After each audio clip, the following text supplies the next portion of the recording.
지난 한 주간 동안 고단하고 또 무더운 삶을 최선을 다해 살아오신 여러분들에게 하나님의 은총이 가득하기를 축복합니다. 오늘 말씀의 제목은 죽으면 사는이라고 제목을 달았습니다. 요즘 로마서를 여러분도 매일 한 장씩 읽고 있고 저 역시 로마서를 매일 한 장씩 묵상하면서 요즘 부쩍 회개를 많이 하게 됩니다. 로마서를 읽으면서 회개를 많이 하게 되는데 여전히 제 가운데 살아가는 제 자신이 이 로마서를 통해서 발견이 되기 때문에 많이 회개를 하게 됩니다. 왜 나는 목사인데, 왜 나는 그리스도인인데 여전히 그 죄 가운데서 발버둥 치며 살아가게 됩니다. 왜 죄에서 완전히 해방되지 못하는 그런 존재가 되고 있는가? 제가 이런 고민을 할진데 여러분들은 오죽하겠나 싶은 생각이 듭니다. 왜 우리는 그리스도인인데 죄에 대해서 둔감하게 살지? 왜 죄를 시도 때도 없이 짓고 살아가는 거지? 왜 그리스도인답게 우리가 살아가지 못할까? 아마 저도 이런 고민 속에 지난 한 주간을 보내요.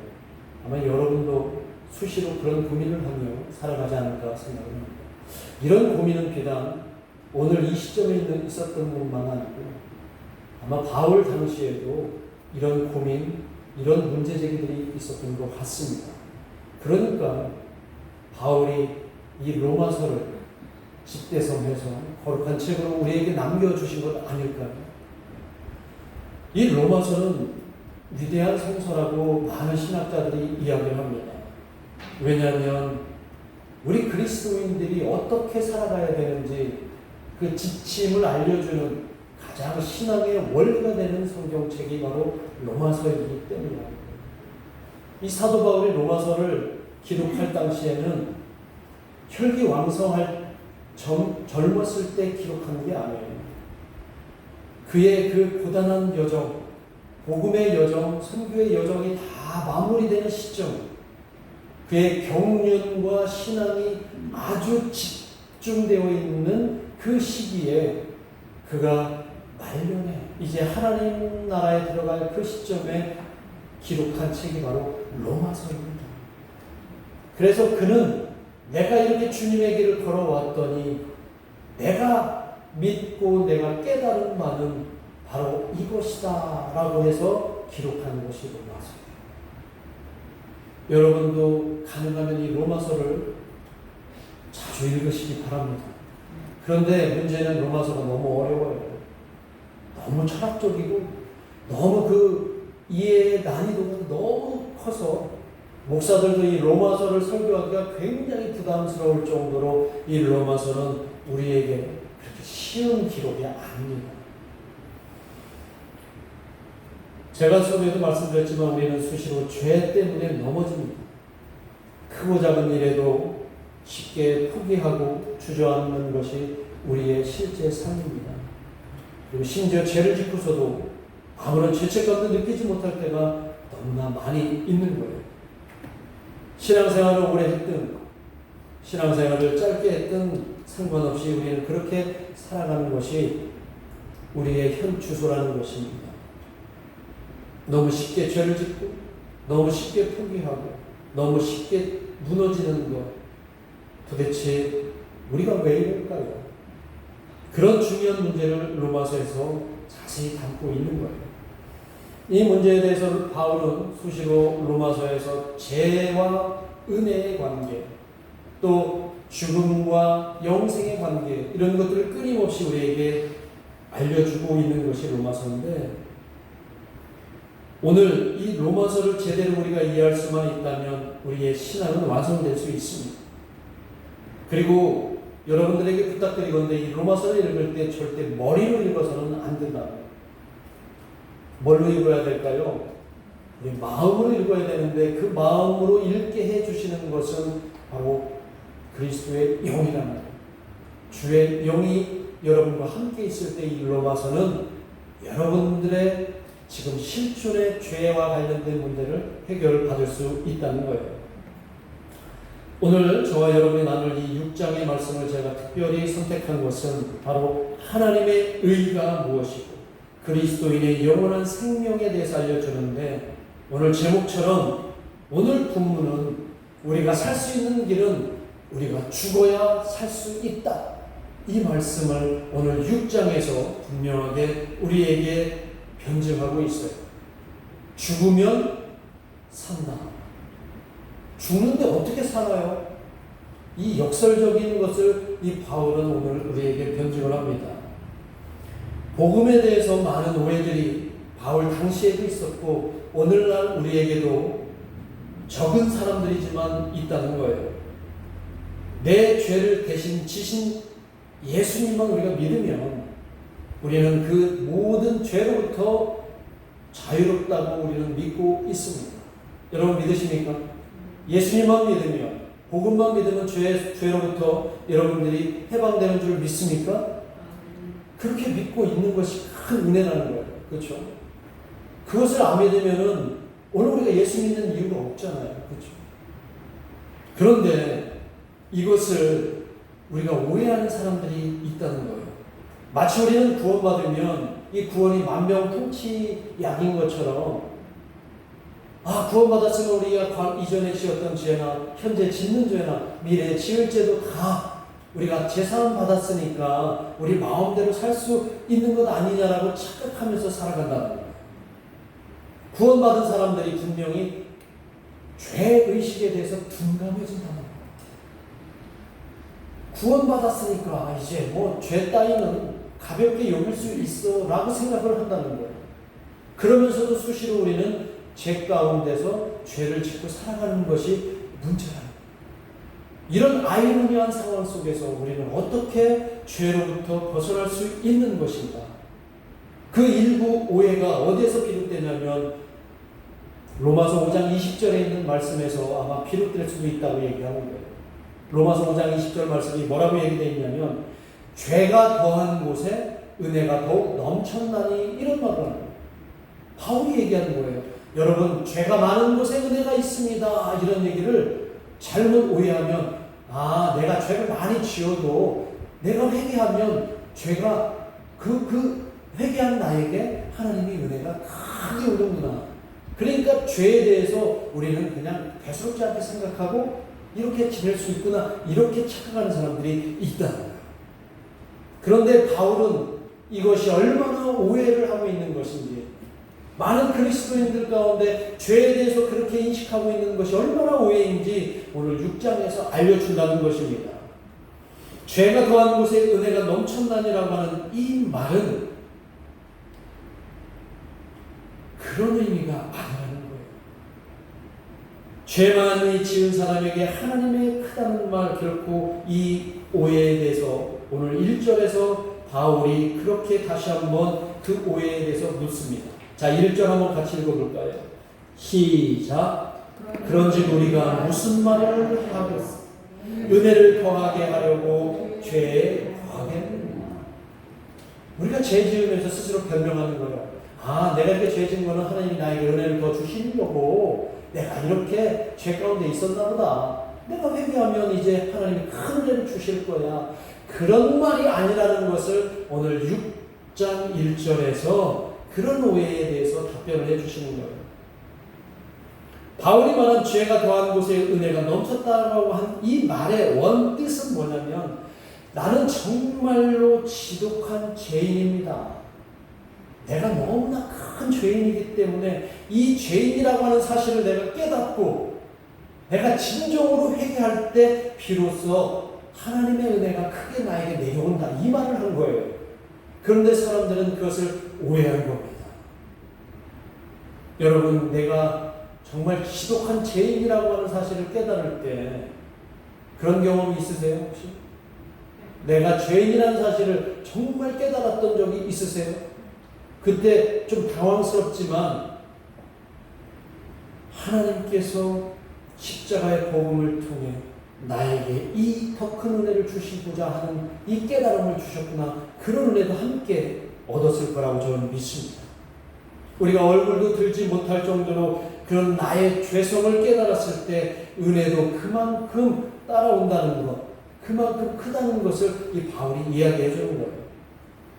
그래서 바울이 질문을 하잖아요. 1절에서 죄가 더하는 곳에 은혜가 더하리라고 너희들은 우리가 믿고 있게 살아갈 수 있겠습니까? 라고 묻고 2절에서 대답을 합니다. 뭐라고 대답을 하는지 2절 한번 같이 읽어봅니다. 시작. 그럴 수 없느니라. 죄에 대하여 죽은 우리가 어찌 그 가운데 살리고. 우리가 죄에 대해서 죽은 우리가 어떻게 죄 가운데서 더 살겠느냐, 더 많은 죄를 속에서 우리가 더 큰 은혜를 구할 수 있겠느냐, 이 말을 하는 거예요. 자, 이 본문에서 우리가 좀 관심 있게 봐야 되는 어구가 뭐냐면 죄에 대하여 죽은 우리라고 하는 문구예요. 죄에 대하여 죽은 우리. 자, 이 말은 단지 우리가 죄사함을 받았다라고 하는 표현이 아니고, 이 말은 죄에서 완전히 해방될 수 있는 방법을 여기에 제시를 해준 거예요. 우리가 죄 가운데 살고 있지만 여전히 죄 안에서 머물고 죄 짓고 사는데 그것은 진정으로 죄로부터 해방되지 못했다라는 거예요.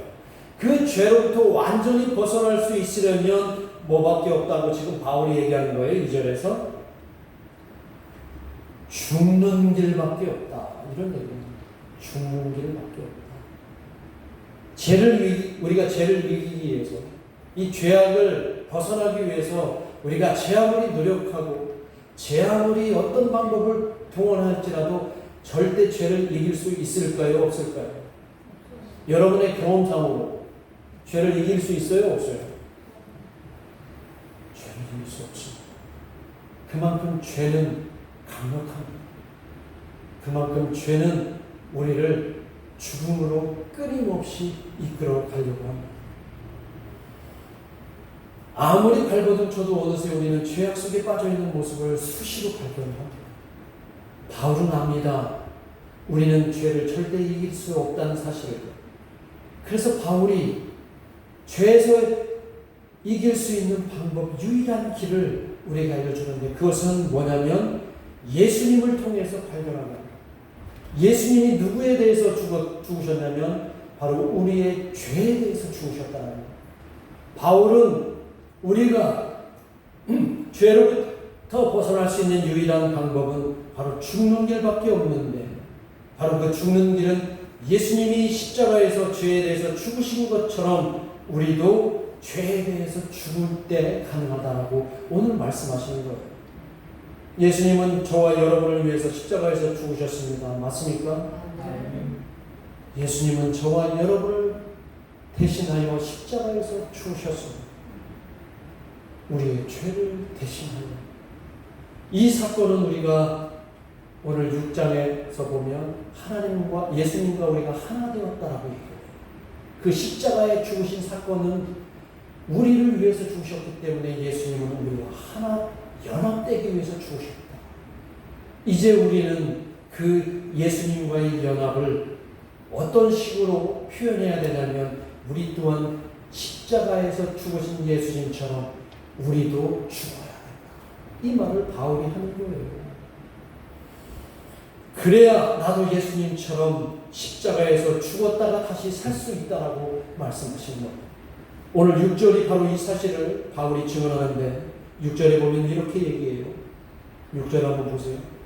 우리의 옛 사람이 예수와 함께 십자가에 못 박힌 것은 죄의 몸이 죽어 다시는 우리가 죄에게 종노릇하지 아니하려 함이니 라고 말씀합니다. 우리가 예수님과 함께 죽어야 된다. 우리가 죄에 대해서 죽어야 더 이상 죄에 대해서 종노릇하지 않는다는, 죄로부터 우리가 완전히 회복될 수 있다는 얘기를 합니다. 바울은 갈라디아서 2장 20절에서 이렇게 고백합니다. 내가 그리스도와 함께 십자가에 못 박혔나니 그런즉 이제는 내가 사는 것이 아니요 오직 내 안에 누가 사시는 것이라? 그리스도께서 사시는 것이라. 이제 내가 육체 가운데 사는 것은 나를 사랑하사 나를 위하여 자기 자신을 버리신 하나님의 아들을 믿는 믿음 안에서 사는 것이다. 우리는 예수님과 연합할 때만이 죄를 이기고 구원받을 수 있음을 믿으시기 바랍니다. 만약 우리가 그리스도와 함께 죽는다면 제 안에 권영민 목사 안에 있는 모든 악한 것과 욕심과 욕망 그리고 분노가 사라질 줄 믿습니다. 그런데 안타깝게도 여전히 그런 것들이 제 안에서 사라지고 있지 않는다는 거예요. 여전히 그 죄성이 제 안에서 도사리고 있다는 겁니다. 제 마음과 육신을 여전히 조종하고 있고 저는 부끄럽지만 여러분에게 밝히지 못한 죄들을 짓고 있는 것이 현실입니다. 목사인데도 그리스도인인데도 자, 그렇다면 어떻게 해야 우리가 옛사람을 죽여야 된다고 하는데 옛사람을 어떻게 죽여야 된다는 거예요? 예수님과 함께 십자가에 못 박아야 된다고 말하는 그 옛사람을 우리가 죽여야 된다고 성경에 바울이 얘기하는데 도대체 그 옛사람이 뭘까요? 옛사람이 뭐예요? 우리의 과거의 모습일까요? 지질이 못난 과거의 모습을 십자가에 못 박으라고 하시는 말씀일까요? 그런데 왜 우리는 분명히 예수님 앞에 과거의 모습을 고백하고 참회하고 여전히 예수님 앞에 예수님이 원하시는 삶을 살겠다고 하는데 여전히 우리는 죄 가운데 있는 이유는 뭘까요? 그럼 이 옛사람은 과연 뭘까? 고민이 되잖아요. 이 옛사람이 뭐냐면 여전히 목사이면서도 그리스도인은 제가 죄 짓는 그 이유 그걸 그릇되게 하는 또 다른 나 안에 있는 다른 존재를 말하는 거예요. 그 다른 존재가 뭐냐면 자아라는 거예요. 자아. 뭐라고요? 자아. 자아는 이성하고 다릅니다. 그리고 이 자아는 우리 육신과도 다릅니다. 이 자아를 오늘 바울은 십자가에 못 박을 때, 이 자아가 죽을 때 우리는 비로소 죄로부터 벗어날 수 있다고 얘기를 하는 거예요. 자아는 육신과 분리되는 그 무엇입니다. 자아를 우리가 죽인다고 육신의 욕망이 사라지지 않아요. 자아와 육신은 분리되어 있기 때문이라는 거죠. 여전히 육신은 죄 가운데 머물러 있다고 바울은 수차 얘기를 합니다. 그래서 바울은 영과 육이라고 하는 구분을 끊임없이 해요. 육은 죄 가운데 머물러 있는 존재입니다.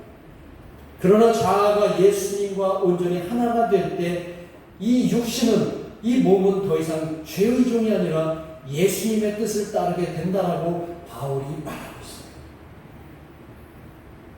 자, 그러면 이 자아라고 하는 것은 아까 말씀드린 대로 이 이성의 개념하고 다른데 이 이성보다 더 지독하게 내 안에서 나를 흔들어버리는 또 다른 그 무엇이라는 것, 또 다른 존재라는 것.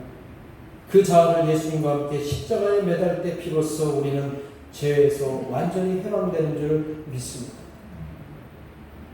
우리가 죄로부터 완전히 벗어날 수 있다면 이제부터는 우리가 하나님과 평화로운 관계로 살아갈 수 있게 되는 것이죠. 그리고 내 자아가 죽으면 모두가 행복해질 수 있다는 것이 오늘 바울의 이야기입니다. 내 자아가 죽으면 모두가 평화로워진다. 그 예를 들면 여러분 결혼 생활에 계신 분들은 잘 이해가 되실 거예요. 여러분 결혼 생활하는데 뭐가 가장 힘드세요? 아마 갈등일 거예요. 그죠? 부부 간의 갈등, 또 다툼, 또 분쟁, 또 자기 주장을 너무 하다 보면 상대 배우자는 너무 힘들어하는 그런 상황들이 아마 결혼 생활하는데 제일 힘든 것 같아요. 그러나 이 결혼 생활이 평안하게 평화로워지려면은 이 두 배우자에게 필요한 것이 있는데 어떤 게 있을까요? 이해하는 게 필요하죠. 이해를 하려면 어떻게 해야 돼요? 내 주장을 하고 내가 끝까지 우기고 그 갈등의 원인을 제공하는 게 맞나요? 아니죠. 이 부부 생활이 순탄하고 평화로워지려면 누군가 하나가 져주면 됩니다. 누군가 하나가 죽으면 돼요. 누군가의 그 자아를 내려놓으면 되고 죽으면 됩니다. 내 주장을 좀 내리고 내가 원하는 것을 조금 줄이면 그 부부 생활은 편안해질 수 있는 것 같아요. 특히 성도들의 결혼 생활이라면 그리스도 안에서 내 자아를 죽이게 되면 그 결혼 생활은 행복한 결혼 생활이 될 줄 믿습니다. 내 자아를 죽였다고 해서, 내 자아를 무너뜨렸다고 해서 내가 무너지지 않습니다. 왜요? 왜 무너지지 않을까요? 내 자아를 누구에게 함께 연합했기 때문이라는 거예요. 예수님의 십자가의 죽음에 내 자아를 함께 묻었기 때문에 그 자아를 내가 죽였어도 내 자신이 무너지지 않는다는 것을 오늘 바울이 이야기하는 겁니다. 이 말은 그리스도와 연합해야 된다는 얘기예요. 내 자아를 그냥 나는 아무런 존재가 아닌 존재로 만들어버리는 그런 차원에서 죽임이 아니라 나의 자아를 누구의 죽음에 덧붙이는 거예요? 예수 그리스도의 십자가의 죽음에 내 자아를 덧붙일 때 나는 살아나고 나와 관계된 모든 것은 행복해지고 평안할 수 있다라고 하는 얘기가 오늘 바울의 이야기입니다. 그래서 바울은 11절에서 강력하게 이렇게 말합니다. 11절 말씀 한번 같이 읽어보겠습니다. 11절 말씀 시작. 이와 같이 너희도 너희 자신을 죄에 대하여는 죽은 자요 그리스도 예수 안에서 하나님께 대하여는 살아있는 자로 여길지어다. 여러분, 우리는 앞으로 살아가면서도 끊임없이 그 죄성이 우리에게 죄의 욕구를 솟구치게 만들 것입니다. 아마 끊임없이 우리의 몸을 흔들려고 할 것입니다. 그때마다 우리는 어떻게 외치면 되냐면 나는 나의 자아를 예수 그리스도와 함께 십자가에 묻노라. 이렇게 끊임없이 되뇌시기 바랍니다. 내 마음을, 나를 움직이는 그 마음을 내가 예수님의 십자가에 묻노라. 이렇게 외치시기를 주님의 이름으로 축원합니다. 이런 삶의 고백이 있게 되면 나는 죽고 모두가 살게 되리라 믿습니다. 아마 예수님도 이 놀라운 진리를 이미 말씀하셨어요. 요한복음 12장 24절에 이렇게 말씀하십니다. 함께 같이 읽어보고 말씀을 마칩니다. 시작. 내가 진실로 너희에게 이르노니 한 알의 밀이 땅에 떨어져 죽지 아니하면 한 알 그대로 있고 죽으면 많은 열매를 맺느니라. 이 말씀 기억하시면서 저와 여러분이 죽으면 모두가 살게 되는 이 진리를 꼭 기억하시기 바랍니다. 기도하겠습니다. 우리 합심해서 함께 기도합니다. 오늘 내 안에 아직도 죽지 않은 자아가 있다면 여전히 예수님의 십자가의 죽음에 연합하지 못하고 있음을 우리가 드러내는 꼴입니다. 우리 진정으로 예수님의 십자가에 연합하고자 한다면 내 안에 있는 그 또 아리고 있는 죄성이나 자아를 온전히 죽이시기 바랍니다. 그럴 때 우리가 살 수 있고 영원한 생명을 얻을 수 있습니다. 이것을 생각하면서 함께 하나님께 기도하겠습니다. 하나님 아버지, 우리에게 주신 말씀